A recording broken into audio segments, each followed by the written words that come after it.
UBoitshepo wathoma ukwenza umsebenzi obukwako lo eminyakeni emithathu edlulileko. Ummakhe wamthumela imali yena wayithatha wathenga ukudla wakwaba kwabazimputhelwana.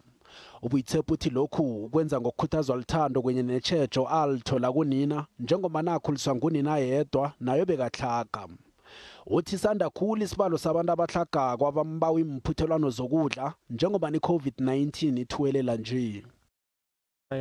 By someone next to me when I donate for the homeless. It was on Kabetia Mandela, you know.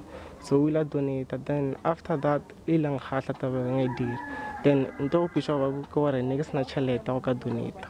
So I had to recover next adule mamaka. Mamaka andromela chaleta monthly or kishi school.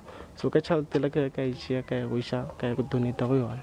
Abasekele bakaNkwana bathi into ebadose khulu ukuthi bamsize sisisa sakhe kunye nokusebenza ngamandla.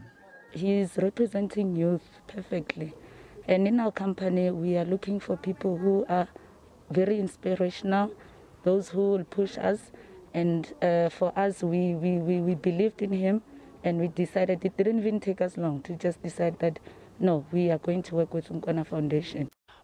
Zabaqedi laba abazuzileko.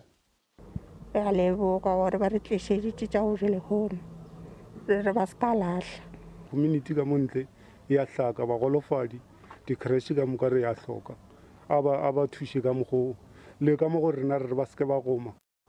UNkwana ukhuthaza abantu abatsha bona nabo akhe babe nelitho abalenzako emphakathini yangekhabo.